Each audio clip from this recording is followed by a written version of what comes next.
Hi, this is Dina for Splitcoaststampers. In this video, I'll show you how to make a slimline or mini slimline diorama card. I'm starting with cardstock that is 10 3/8 inch wide and 6.5 inches high. If you want a full slimline card, you can just adjust that height to 8 or 8.5, whichever you usually use. I'm scoring along the long side here at 3 inches, 3.5 inches, 6.5 inches, 7 inches, and the last line I want just under 10 inches. So I'm putting my stylus where I want it, about a 1/16 of an inch to the left, and then sliding my cardstock over until the stylus hits the groove, and then scoring down. Once the scoring is done, go ahead and fold on all those score lines and use your scoring tool to burnish the creases. You can see here, this is the basic form for the card. The panel with no end tab is going to be the back of the card, and the other panels fold over to make a box on the front, and that will fold flat when we need it to. I've got the card base flat now, and the center panel here is going to be the front of the card, the front of the box. So we need windows in the front and the inside front of the card. Here I'm going to use my craft knife and ruler to cut these openings, and I'll show you my tips later for using dies on another sample. So I'm cutting a window in this panel, and I want each of my cuts to be 1/2 inch in from the edges. So I'll end up with a centered rectangle cutout when all those cuts are made.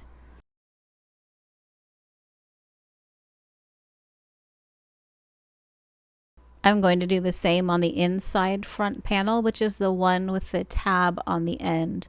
And I want this opening a little smaller since it'll be to the inside of the card. So my cuts here are going to be 5/8 of an inch from each edge instead of 1/2 an inch.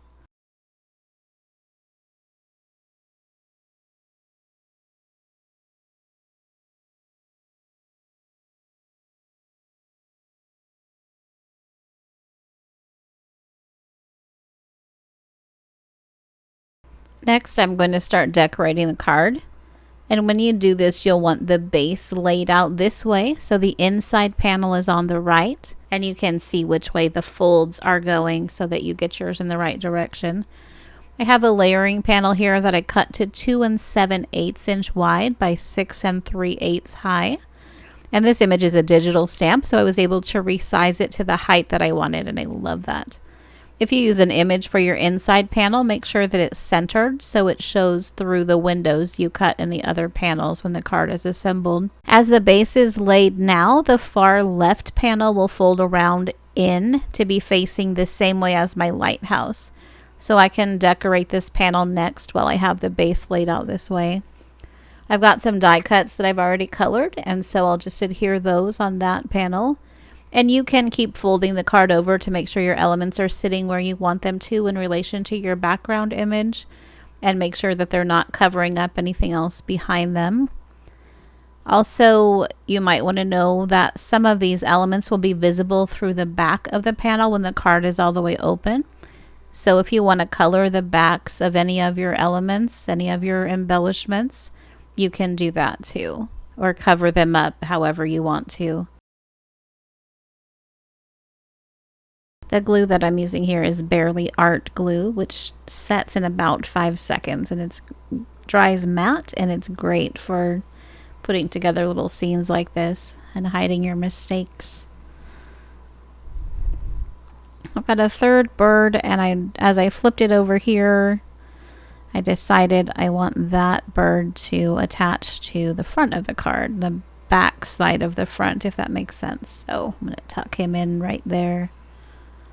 So as you're designing, feel free to keep opening and closing that box up to see where pieces are landing in relation to each other, and make sure that you have an eye-pleasing scene that you're building.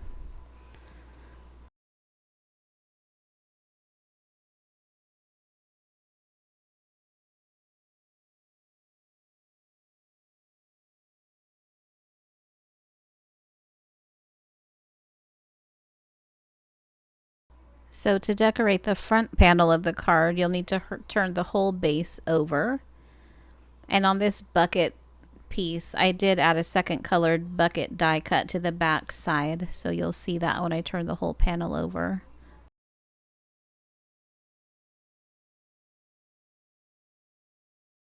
Just laying my grass in here to make sure I have it all where I want it. And you can add elements again to the front and back side of each of these panels, just for more dimension.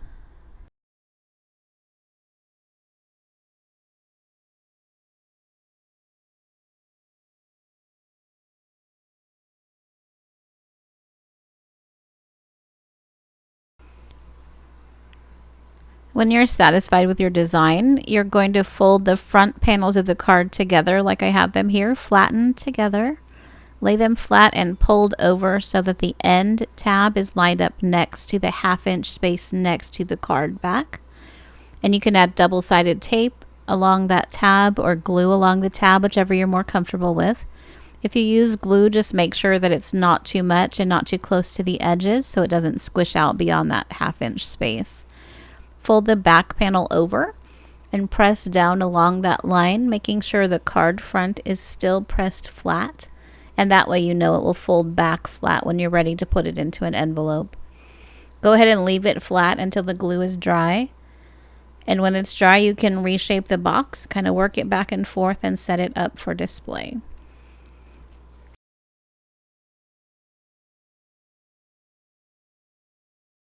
Here's my card all finished up. If you want, you can glue that back panel to the front box, but I like how it looks left like this. It gives the card a little more dimension with that back piece at an angle, and it also gives it a little more stability when it's set up for display.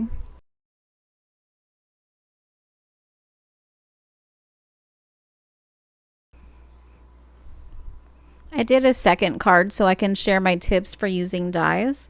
I've gone ahead and cut and scored this one the same way, and I have 2 nesting oval dies that are a little longer. You may have some mini slim or slimline dies that would work nicely too. I'm going to center this one on the middle panel, and I've also cut a piece of typing paper the same size as the panel, which is 3 by 6.5. So that typing paper goes down first and then the die, and I'll secure both of those together with a sticky note and run the stack through my die cutting machine.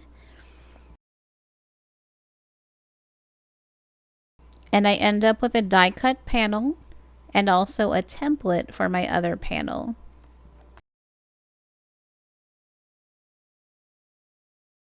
So I'm going to flip my card base over so I'm cutting in from the other side of the panel, and that will give that smaller inside opening a cleaner look from the front of the card, which is where it will show when the card is displayed. I'll go ahead and line the template up on that panel, and that will help me center the smaller nesting die in the open space for cutting. And after I've got that die in place, I don't need that template anymore. So once my die is centered, I can remove the template and go ahead and cut.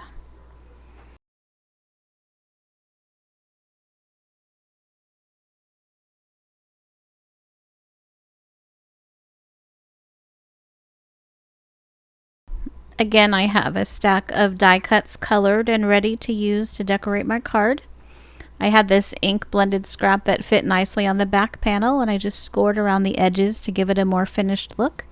And then I arranged my branches and squirrels in the openings, a little more simple design than the first card.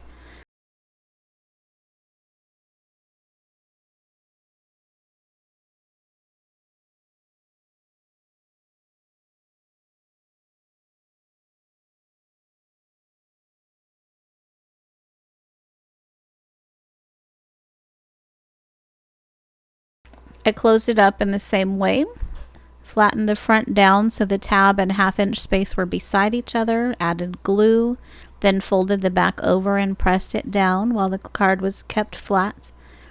And the whole process for this horizontal card is the same as the vertical card, so you can make them either way in any theme you like. Thank you so much for watching.